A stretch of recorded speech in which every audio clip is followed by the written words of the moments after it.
Should we encourage survival of the fittest in society? A critical examination. The concept of survival of the fittest originates from Charles Darwin's theory of evolution, wherein organisms best suited to their environments are more likely to survive and reproduce. While this idea holds in the natural world, applying it to human society raises complex ethical, social, and moral questions. Should we encourage a system where only the fittest survive? And does showing mercy to the weak lead to the decline of the human race?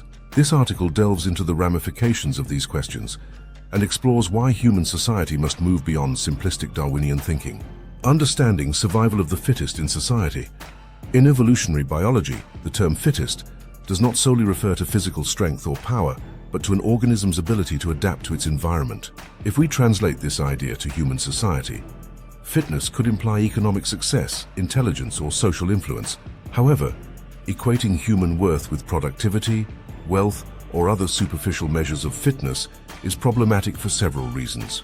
First, societies are built on cooperation, empathy, and interdependence. The foundation of human civilization has always relied on our ability to work together, care for the vulnerable, and ensure that everyone can contribute in their way. A society that ruthlessly prioritizes individual strength or success over collective well-being may succeed in the short term, but will likely crumble in the long run. The importance of compassion and cooperation. Human societies thrive on empathy, altruism, and collaboration, not on merciless competition. Compassion for the weak, elderly, sick, or differently abled enriches societies rather than weakens them. Supporting those who face challenges allows us to unlock human potential in diverse forms. A society that only values those deemed fit by narrow metrics fails to recognize the contributions of people whose talents and strengths may not fit conventional definitions. For instance, history is full of examples of individuals who, despite facing significant personal or societal challenges, made significant contributions to humanity. Consider figures like Stephen Hawking, who, despite his physical limitations, revolutionized our understanding of the cosmos. Or Rosa Parks, whose refusal to give up her seat in 1955 sparked the civil rights movement in the United States.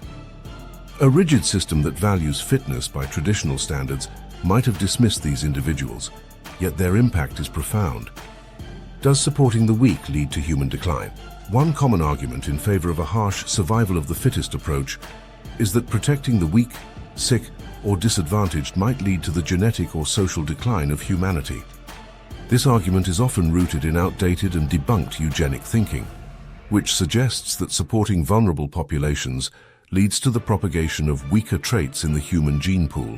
However, modern science has discredited such views. Firstly, the human race does not decline when we show compassion for others. Humanity's greatest advances, technological, scientific, and moral, come from our ability to nurture creativity, intelligence, and potential across the spectrum of abilities. Social progress and diversity in thought and talent come from inclusion, not exclusion. Second, the idea that weakness is inherently genetic or biological is oversimplified. Many people face adversity not because of genetic flaws, but because of socioeconomic structures, lack of resources, or systemic inequities. People can improve, adapt, and flourish when given the right opportunities.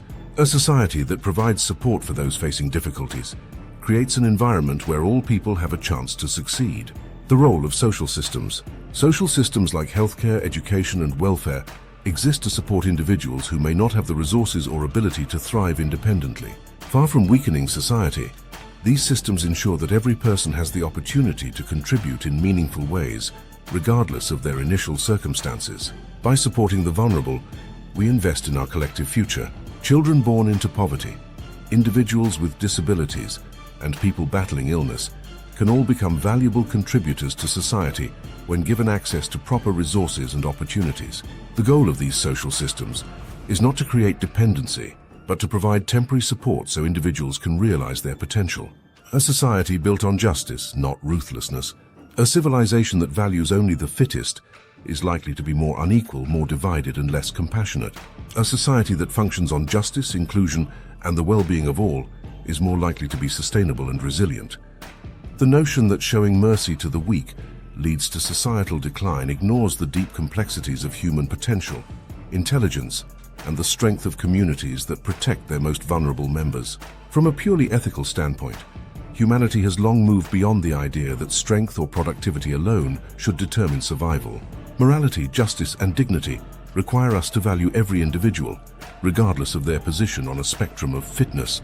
Our human rights principles, embedded in various national and international charters, reflect the belief that all people deserve respect, support, and the opportunity to lead fulfilling lives.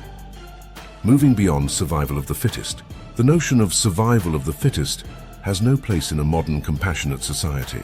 A world where only the strongest or most successful are allowed to thrive would ultimately be a dystopian nightmare, devoid of empathy, justice, and diversity. Human beings are not wild animals competing for resources in a jungle. We have the capacity for reason, morality, and kindness. Showing mercy and compassion to those in need does not lead to the decline of humanity. Rather, it strengthens the bonds of society, fosters innovation, and allows for the flourishing of every individual, regardless of their circumstances. A truly great society is one that ensures that everyone, not just the fittest, has the chance to survive and succeed. If you enjoyed this video and found it helpful, don't forget to hit the like button and subscribe to our channel. It really helps us out and ensures you don't miss out on our latest content. Tap the bell icon to get notified whenever we upload new videos. Thanks for your support. Filter.